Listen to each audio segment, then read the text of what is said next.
Agora nós vamos falar dos líquidos, né? Então a gente sabe que existe a classificação de sólidos, semissólidos e líquidos. A gente já falou dos sólidos, né? Que a gente envolve o comprimido, a cápsula, as drágeas, né? E os pós. A gente já falou dos semissólidos, que são as pomadas, os cremes e as pomadas, cremes e géis, né? E agora nós vamos falar dos líquidos. Esses líquidos a gente tem a suspensão, tá? Então esse é uma suspensão, né? Uma amoxicilina mais clavulanato, é uma suspensão. A gente tem o xarope, aqui ó, escrito xarope. A gente tem gotas, tá? Aqui tem o gotinhas. O elixir, acredito que aqui tá o nome, não sei se dá pra focar certinho. O elixir. E a solução, tá? Aqui há uma solução, a gente tem essa solução. A gente vai falar a diferença de cada item. Assim como a gente falou das pomadas, cremes e géis, a gente também tem diferença entre solução, elixir, suspensão. Cada uma tem sua particularidade, tá? Então, voltando a falar, o que é a forma farmacêutica? É a forma em que o medicamento se apresenta para o meu paciente, para o meu cliente, dentro da minha drogaria. São classificadas em sólidas, semissólidas e líquidas. E nesse momento a gente vai estar falando da líquida. Todo medicamento líquido, como a gente já falou, ele tem um efeito mais rápido do que medicamentos sólidos e do que medicamentos semissólidos. Se a gente fosse classificar conforme essa classificação de sólido, semissólido e líquido, a gente classificaria líquido mais rápido, depois a gente viria o sólido e depois o semissólido, tá? O semissólido, ele tem uma ação mais demorada do que o sólido porque ele é colocado na nossa derme. Então, se a gente fosse classificar a classificação em ordem de absorção, o líquido tem uma absorção mais rápida, depois o sólido e depois o semissólido. Então, se eu perguntar na prova para vocês, por exemplo, quem tem ação mais rápida, o comprimido ou o xarope? O xarope, porque o xarope ele está dentro de líquidos, dentro da classificação de líquidos, ok? Então, vamos falar novamente. A gente a classifica em sólido, semissólido e líquido. Dentro do sólido, a gente tem as suas especialidades. Dentro do semissólido, a gente tem suas especialidades. E dentro do líquido, a gente tem as suas especialidades, ok? Tudo bem? Tá por aí? Após a nossa aula, lembrando que a gente tem as nossas perguntinhas, né? E essas perguntinhas a gente vai responder sobre as formas farmacêuticas, e vai ter essas perguntas para vocês estarem me respondendo sobre quem tem ação mais rápida, ok? Então vamos lá. Primeiro que a gente vai falar da suspensão. O que é uma suspensão? A gente tem dois tipos de suspensão. A gente tem a suspensão que vem em pó. Então, aqui dentro desse vidro, né, dessa suspensão, a gente tem um pó para suspensão. E a gente tem já, igual aqui no caso, ó, uma suspensão já preparada, sem ser o pó, tá? Uma suspensão. Mas os dois é classificados como suspensão, tá? Então, a gente vai falar um pouquinho da suspensão. O medicamento suspensão, tá? Ele tem um agente suspensor, ou seja, ele é um pó, né? Ele é um pó lá na indústria farmacêutica e ele é colocado água nesse pó, tá? E aí ele é agitado, né? Agita-se ele rapidamente e cria-se uma suspensão. Nessa água que é colocado agentes suspensores, onde ele faz com que suspenda as partículas de pó, né? Para ter uma suspensão do medicamento. Ele é à base de água, né, esse agente, só que precisa ter um agente suspensor. Quando eu não tenho um agente suspensor, é no caso da suspensão que vem em pó, por exemplo, da amoxicilina. A amoxicilina, ela tem que ser preparada. Então, ela vem um pozinho embaixo, e aí a gente tem que completar com água filtrada até onde ele tem a marquinha. Então, dentro dessa caixa, vem o frasco, né, e o frasco vem marcado até onde eu tenho que completar com água. Completo com água, agito bem e após agitar eu dou pro meu paciente, que na maioria das vezes é criança ou idoso, né? Eu dou pra criança tá tomando. Qual que é o perigo, né, da suspensão que a gente fala? Quando ela não é explicada corretamente, quando eu não explico pro meu paciente corretamente, o paciente ele faz errado. Então, todas as vezes que ele for tomar uma suspensão, ele tem que agitar. Tanto uma suspensão já pronta, como uma suspensão que vem o pó para ele fazer. Por quê? Porque mesmo com agente suspensor, a gente tem uma divisão. Então, vai ficar a água em cima e o pó embaixo, tá? Se eu pegar daquele jeito que tá e colocar num copinho, vai ficar uma água, tipo uma água rala, né? Com uma coloração rosa, depende da cor que é o medicamento, né? Mas uma cor ou alaranjada ou rosa, depende do sabor que é colocado, uma água rala, tá? Tá errado, tá? Quando a gente tem uma suspensão, a gente tem um remédio, né? Um medicamento mais espesso, por causa das partículas de pó. Então, quando a gente vê uma suspensão que tá muito líquida, tá errado, tá? Porque ela é mais espessa, ela é mais grossa, tá? Então, o paciente não agitou. Ou seja, o princípio ativo que está no pó, porque o princípio ativo fica no pó, não está naquela dosagem que a pessoa tá dando. Então, aquela dosagem que está sendo, né, dada para o paciente é uma dosagem sem o princípio ativo necessário. Ou seja, não vai ter eficácia e o paciente não vai sarar, né? Então, sempre a gente tem que informar o paciente. Olha, comprou uma suspensão? Pega a água filtrada, completa até onde está a marquinha, agita bem sempre antes de dar. Então, toda vez que o senhor ou a senhora for dar para sua filha, agita bem essa suspensão para poder dar a dosagem correta, porque o princípio ativo fica no pó. Só que para ele ter ação, ele precisa ser suspendido, ou seja, ele precisa da agitação para suspender a partícula para ele ter uma ação, tá bom? Então sempre que eu tiver uma suspensão, eu preciso de agitação. Que o que faz essas partículas se suspenderem é o processo de agitação. Então eu agito, né, esse medicamento e aí eu consigo. E aí eu tenho, quando eu coloco lá no meu vidrinho ou na minha seringa, né, para dar para o meu paciente, eu observo que ele é um medicamento espesso, um medicamento mais grosso do que, por exemplo, que a gente vai falar de uma solução, tá? Então, sempre a suspensão, eu preciso de um agente suspensor, né? Que ele é determinado a partir de uma agitação. Então, eu sempre tenho que ter a agitação, ok? Sendo ele pó para preparo ou já preparado, uma suspensão já preparada. Agora, nós vamos falar gotas, né? Isso aqui é um medicamento muito utilizado, ó, é a dipirona, tá? É a dipirona gotas, né? Ela vem escrito aqui, ó, que ela é em formato de gotas, né? Então, não sei se vocês perceberam, mas todos os medicamentos, por que eu tô mostrando caixinhas para vocês verem?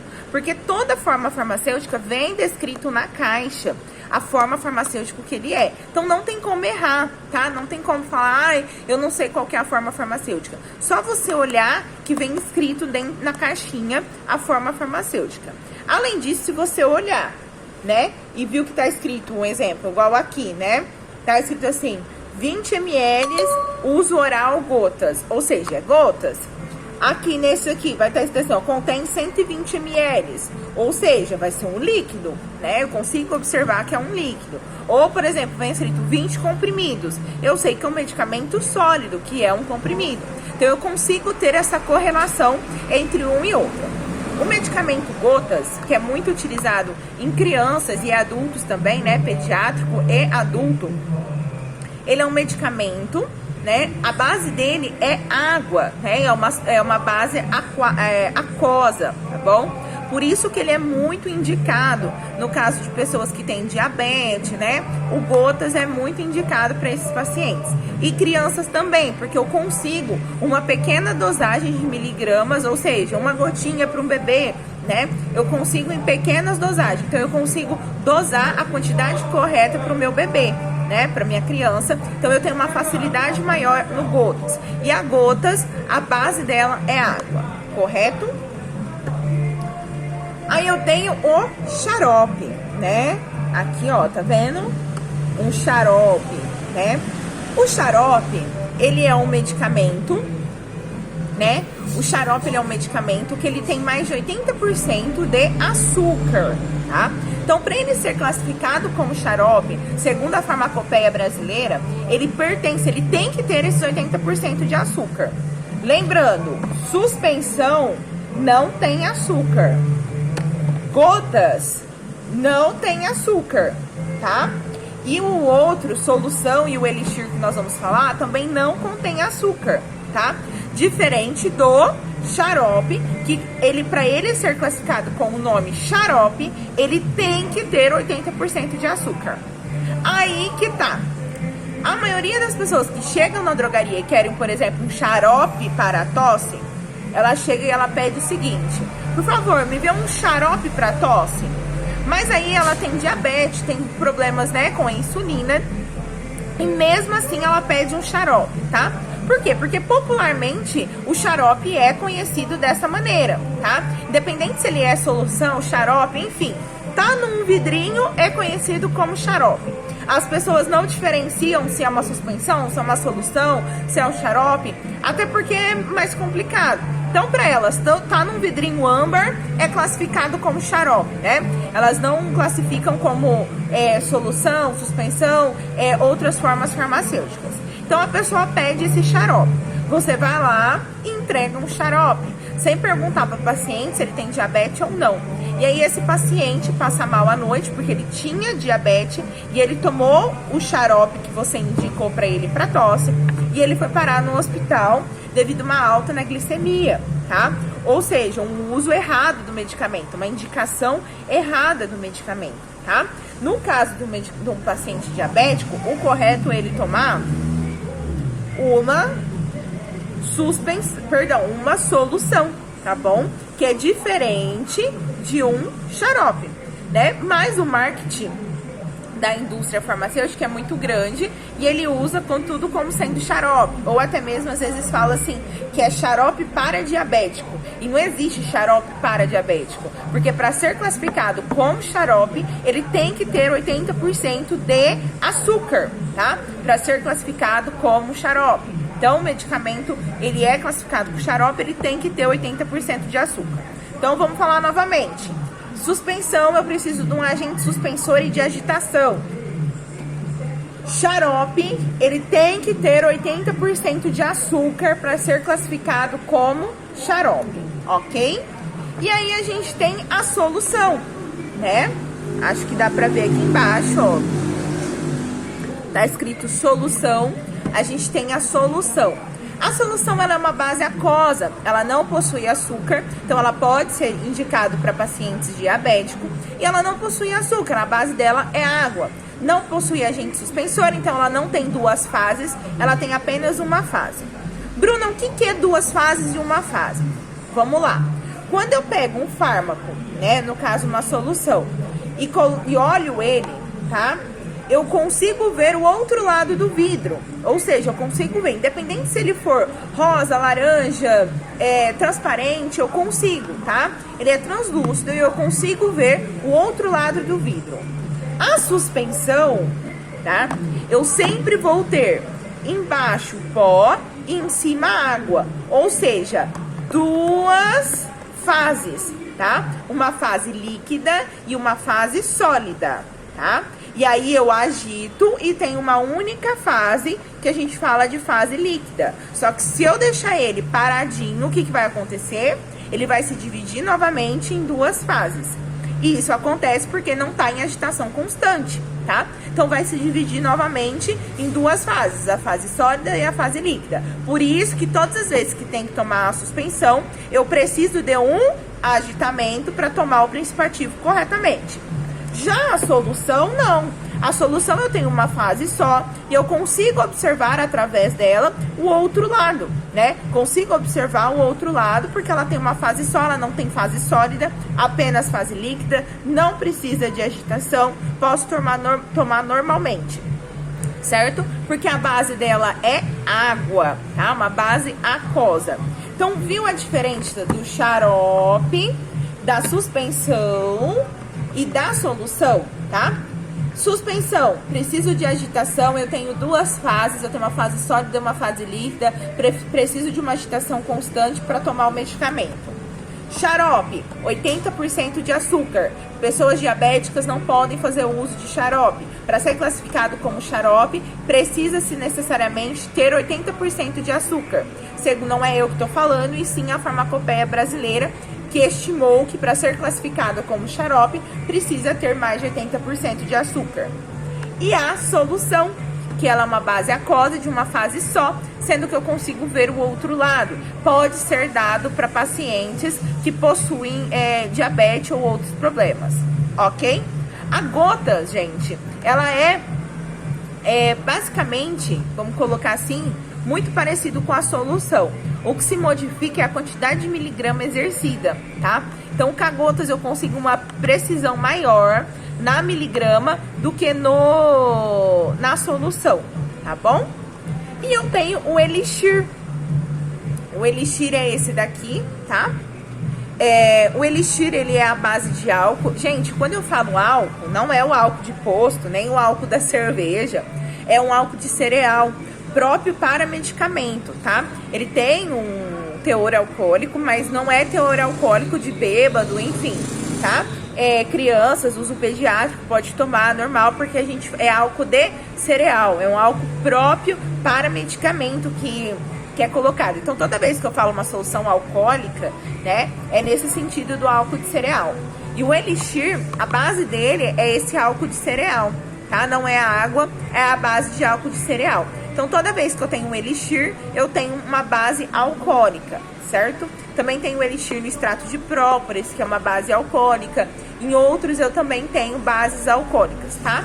Mas a maioria, todos os elixirs são com base alcoólica. Acho que dá pra vocês verem aqui, ó. Escrito elixir, tá bom? Então, acredito que deu pra entender corretamente, né, pra gente entender tudo certinho. Então, a classificação de líquido, a gente tem solução, suspensão, gotas, elixir e xarope, certo? A gente tem 5 tipos.